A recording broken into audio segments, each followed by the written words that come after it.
एक दिन कैप्टन मैथमेनस की नजर रूबी पर पड़ी। उसने रूबी से कहा कि तुम्हारी हरकतों से तुम मुझे कहीं से भी ग्रीन यानी समझदार नहीं लगती। रूबी ये सुनकर बहुत ज्यादा डर जाती है। जब वह अपने ग्रुप के साथ वापस जा रही थी तो अचानक वहाँ लगे स्पीकर से एक बहुत ही तेज हाई फ्रीक्वेंसी आवाज गूंजने लगी। यह आवाज इतनी तीखी थी कि इसे सिर्फ ये जादुई शक्तियां रखने वाले बच्चे ही सुन सकते थे और उन्हें बहुत दर्द हो रहा था। रूबी इस दर्द को बर्दाश्त नहीं कर पाई और बेहोश होकर गिर पड़ी। इसके बाद उसे मेडिकल रूम में ले जाया जाता है। वहाँ एक डॉक्टर उसका चेकअप कर रही होती है। इसी दौरान गार्ड वहाँ आ जाता है और कहता है कि मिलने का समय खत्म हो गया है। डॉक्टर एक कागज पर कुछ लिखकर वहाँ से चली जाती है। रूबी उस कागज को पढ़ती है जिस पर लिखा होता है, उन्हें पता चल गया है कि तुम ऑरेंज हो। अगर तुम अपनी जान बचाना चाहती हो तो दूसरे कमरे में आ जाना, मैं वहीं इंतजार कर रही हूँ। रूबी वैसा ही करती है और डॉक्टर के पास चली जाती है। डॉक्टर किसी तरह उसे कार तक ले आती है। तभी एक गार्ड उन्हें रोक लेता है, लेकिन रूबी उसकी सोच को कंट्रोल कर लेती है और वह गार्ड दरवाजा खोल देता है। इस तरह रूबी डॉक्टर के साथ बाहर निकल जाती है। कई सालों बाद रूबी पहली बार बाहर की दुनिया देखती है। रूबी अपने माता पिता से फिर से मिलने की इच्छा जताती है, लेकिन डॉक्टर उसे चेतावनी देती है कि ऐसा करना उसके लिए बहुत खतरनाक हो सकता है। इसके बाद डॉक्टर उसे एक जीपीएस डिवाइस देती है और कहती है जब भी तुम मुसीबत में फंस जाओगी तब इसे दबा देना ताकि हम तुम्हारी लोकेशन पता कर सकें। डॉक्टर रूबी से कहती है कि वह उसे एक कैंप ले जा रही है जहां उसके जैसे कई और बच्चे हैं जो उन्होंने बचाया है। कुछ देर बाद डॉक्टर अपने एक साथी से मिलती है। जैसे ही रूबी ने उस आदमी से हाथ मिलाया उसे एक अजीब और डरावना विजन दिखाई दिया जिसमें बहुत सारे बच्चे जान बचाने के लिए भाग रहे थे। रूबी बुरी तरह डर गई और उसे लगा कि ये लोग भी उसे नुकसान पहुंचाएंगे। इसके बाद रूबी कपड़े बदलने के लिए अंदर जाती है। वहाँ उसे एक गोल्डन लड़की मिलती है, लेकिन वह लड़की रूबी को देखते ही डर जाती है और अपनी ताकत का इस्तेमाल करते हुए बिजली के झटके मारती है। फिर वह वहाँ से भाग जाती है। रूबी उस लड़की का पीछा करती है, लेकिन वह लड़की कार के अंदर जाते ही दरवाजा बंद कर लेती है। रूबी कहती है मुझे मदद चाहिए। रूबी की आवाज सुनकर उस गोल्डन लड़की जिसका नाम जू होता है, जू ने दरवाजा खोल दिया और रूबी को अंदर छुपा लिया। वैन में दो और लड़के थे, लियम और उसका दोस्त चार्ल्स। रूबी ने अपनी जान बचाने के लिए उनसे झूठ बोला कि वह एक ग्रीन है और कुछ बुरे लोग उसका पीछा कर रहे हैं। रूबी की मासूमियत देखकर वे लोग उसे अपने साथ रखने और उसकी मदद करने के लिए राजी हो जाते हैं। रूबी अब लियम और उसके दोस्तों के साथ वैन से जा रहे थे, पर खतरा अभी टला नहीं था। एक टीम लगातार उनका पीछा कर रही थी और वहीं दूसरी तरफ वो डॉक्टर भी उनकी तलाश में लगी हुई थी। जब लगा कि वो पकड़े जाएंगे तब लियम ने अपनी ब्लू पावर यानी चीजों को हवा में उड़ाने की शक्ति का इस्तेमाल करता है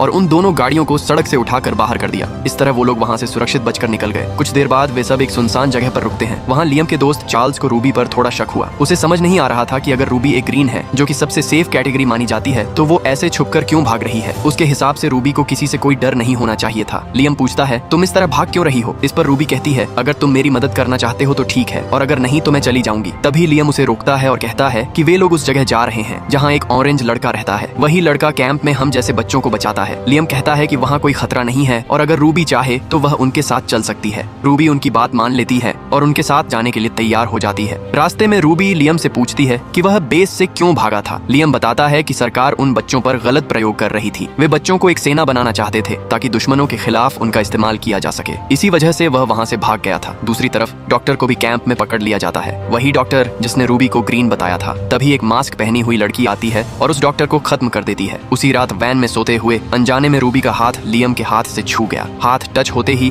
रूबी को लियम की सारी पुरानी यादें दिखने लगी। उसने देखा कि कैसे लियम ने बेस से भागते वक्त कई बच्चों की जान बचाने की कोशिश की थी, लेकिन वह सबको नहीं बचा पाया था। अगली सुबह छोटी जू ने रूबी को एक सुंदर लाल ड्रेस दी जिसे पहनकर रूबी बहुत खूबसूरत लग रही थी। वो सब फिर से वैन में अपनी मंजिल की तरफ निकल पड़े और रास्ते में उन्होंने प्रेसिडेंट के बेटे का एक रेडियो संदेश सुना जिसमें वो सब बच्चों को ठीक होने की उम्मीद दे रहा था। रेडियो पर प्रेसिडेंट का बेटा भाषण दे रहा था कि अगर वो ठीक हो सकता है तो बाकी बच्चे भी ठीक हो सकते हैं। कुछ देर बाद यह लोग सामान खरीदने के लिए एक मॉल में जाते हैं जो पूरी तरह से खाली था और तभी अचानक कुछ और लड़के ने इन पर हमला कर दिया। तभी वहाँ जू आती है और अपनी बिजली वाली ताकत का इस्तेमाल करके उन्हें रोक लेती है। असल में वह सभी लड़के भी बिल्कुल इनके जैसे ही थे और उनके पास भी जादुई शक्तियाँ थीं। वे कहते हैं कि तुम लोग बेस से भागे हो इसलिए तुम पर ट्रैकर लगे होंगे। अगर तुम हमारे साथ रहे तो हम भी पकड़े जाएंगे। रात में वे लोग आपस में काफी देर तक बात करते हैं। इसी दौरान लियम उनसे ऑन रेंज लड़के के बारे में पूछता है। लियम कहता है कि उसने सुना है कि वह ऑन रेंज लड़का हम जैसे बच्चों को बचाता है और उन्हें अपने साथ रखता है। वह कहता है कि वे लोग भी वहीं जाना चाहते हैं और अगर पता हो तो